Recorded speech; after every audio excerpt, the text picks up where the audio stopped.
Everybody, Josh Sigurdson, World Alternative Media here, and of course we're joined by author and economic analyst here at WAM, John Sneisen, and the retail apocalypse is here. We are seeing that as clear as day today, John, and we're going to go into an article quickly that just talks about how Moody's has just warned a deluge of retail bankruptcies is coming, and in this war that's basically been lost with Amazon and artificial intelligence and, you know, the automation, etc., and of course taxes, government regulation, inflation. Yeah, absolutely. As this happens, no less than 30 retail chains filed for Chapter 11 bankruptcy in a year in which the CEO of Urban Outfitters said the retail bubble has now burst. And you can look at this list that we have on the screen of several different companies, I think in 2017 here, including Toys R Us that we've recently reported on. And going forward in this article by Zero Hedge, it goes on to say, bringing the total number of Chapter 11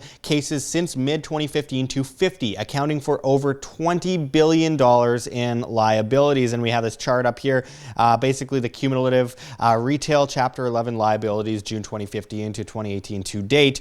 And of course, Moody's has said, like the ratings agency now forecasts, at least 6 retail and apparel issuers defaulting over the next 12 months, with most of these occurring in the first half of the year. So this is huge, and this affects the stock market. This affects basically everything. There's derivatives on top of derivatives on top of derivatives. This is just going to utterly come down, and it's been propped up by so much manipulation. John, what's going on? Well, not even to talk about Macy's, talk about Best Buy, talk about Sears, you know, all these that are kind of on the verge of collapse as well. The Bay in Canada. Yeah. There's so many of the big ones that are really struggling because the cost and overhead is so massive, and the cost of, you know, employing people, and they got to pay their investors dividends and so on, and they got to cut somewhere. So a lot of them, you know, have cut massively down on stores that, you know, they have out there, and they're selling a lot more online. They're trying to fight back against Amazon. Amazon has become such a massive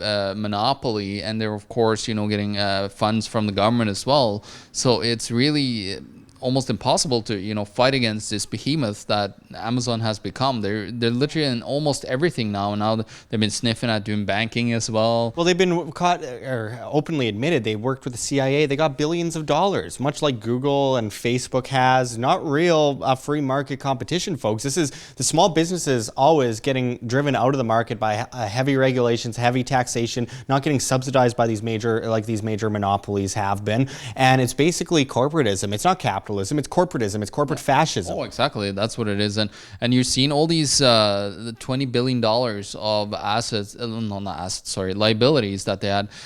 All those liabilities has, of course, a lot of it has been put into collateralized loan obligations, not collateralized debt obligations as it was in the old days.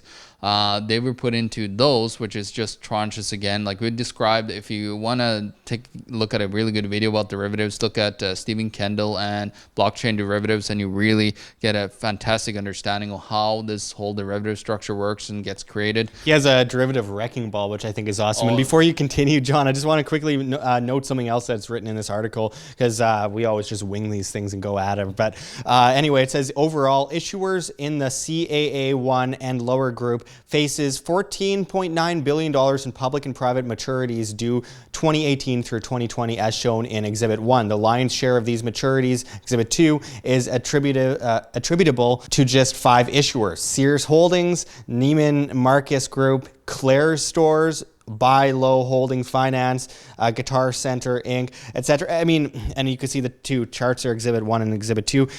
These are big companies.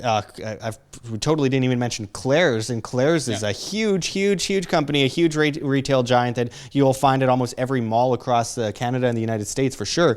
John, I mean, when is this just not going to be able to sustain itself any longer? Because, of course, as we've mentioned before, the fundamentals are off the table due to the level of manipulation in the markets and the monetary system, of course, so you can't put a date on it. But you know that this stuff has to come down. Eventually, it is absolutely inevitable. And with the printing of currency flooding in as well, the plunge protection team at the Federal Reserve trying to prop up a dead horse. Well, you got a lot of zombie corporations out there now that are just surviving on share buybacks, surviving on mass amounts of debt, and there's nothing left in them. They're completely gutted. They're they have no real value to them, but there's still a lot on the stock market getting sold to investors, and they're just getting propped up with nothing really to look for them when it comes to price earnings ratios.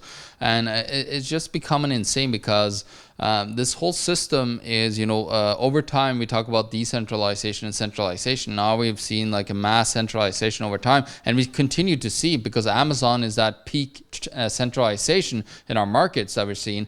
And what's going to happen when you get to a point where Amazon is the new government? When you have this corporate fascism in place where they control everything, and that's where they want Jeff Bezos. He would love to have that, where they control every single aspect of our lives. That's what Amazon is turning into, and there's people talking about that, but there's not too much talk about that out in the public, out in the mainstream media. They're not talking about, oh yeah, Amazon is becoming like so massive. It's a huge, too big to fail company.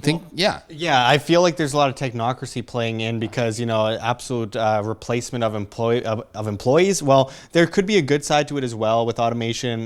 There's just greater things that will be invented and innovated on, etc. That could be a good thing, but for the most part, there's a lot of people out of jobs and no innovation because government is stifling innovation. 100%. And of course, there's infringement of property rights in there somewhere when we have these companies like Amazon partnering with these guys that have keys to your house so they could just walk in your house and drop off packages, or like these drones dropping things off. It's getting really weird, folks. And them finding out what you want to buy before you want to buy it. Yeah, which they're really good at, by the way. It's gotten ridiculous. I'll talk about something around my computer, and there's an Amazon ad about something I could buy.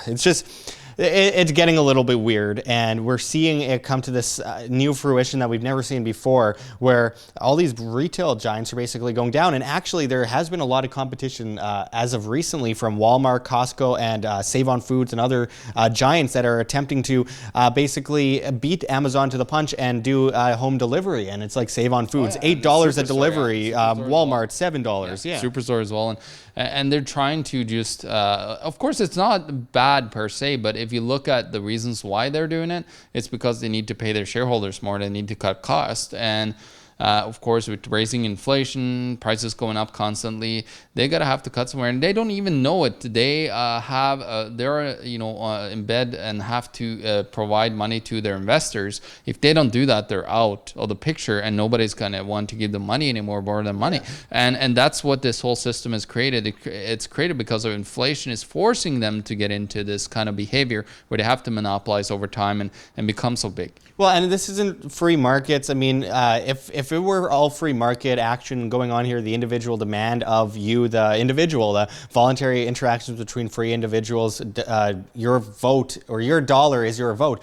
If it were that, I'd be all for it. It's like, well, we don't want to go to a store anymore. We'd rather order in our food and our supplies and all that kind of stuff. And fair enough. If that's the case, then yeah, we won't see as many retail giants in big stores anymore. They'll have warehouses. They'll cut costs and they'll be able to make a lot of money off that. Great. It's just the fact that this is a natural demand. This is government intervention, regulations, taxes, and subsidization of major corporations, which pushes away any small business's chances at surviving and chances of prevailing. And we've seen that in recent years with these retail giants taking over other retail giants and buying them out, and then just these conglomerates just growing in shape and size at a vast pace. So that isn't true free market individual demand, and that concerns me a lot.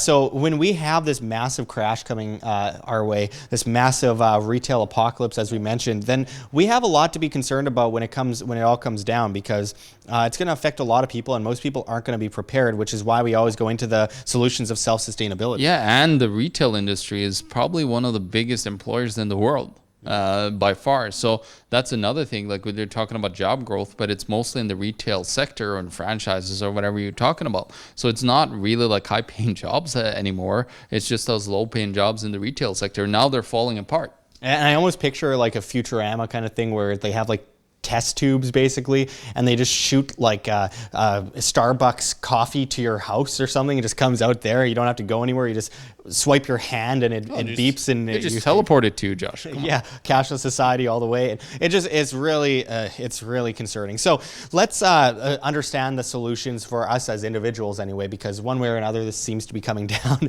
So all you can really do is be prepared. So food, water, shelter, self-defense. You're not gathering things for the toughest guy on the block. Gold, silver, other assets that are tangible, and then of course cryptocurrencies, as long as the fundamentals are there and they actually have a reason to exist, a reason to have value, not just crap coins that you find online that are in 560th place of all cryptocurrencies. Focus on what actually has actual fundamental value and a use in the world. And then of course with capital gains also comes cash flow as well. You should look towards that. Just different ways for you as individuals to be financially stable and financially responsible, because in the end, freedom, responsibility is a hallmark of freedom. So with that said, bottom line, John? Well, bottom line is there's just too much debt out there and it's strangling everybody. And then, of course, there are like a lot of these companies are just forced, as I said, to pay their investors. You just have a toxic mix against, the system, and it's just destroying itself, because that's how we would end up in the first place. So we kind of knew this outcome will come, but it's sad to see it happen, because I have an idea. We got to start working on the side and actually creating these societies between, like, volunteering between people. As we're speaking, we need to set up side societies that are ready to move when things are happening, because who wants a complete collapse of society? Nobody wants that. Yeah, anything the government can do, the free market can do much better. And of course, it's better to be overprepared than underprepared. Don't be a debt slave, fellow viewers. Thanks for watching.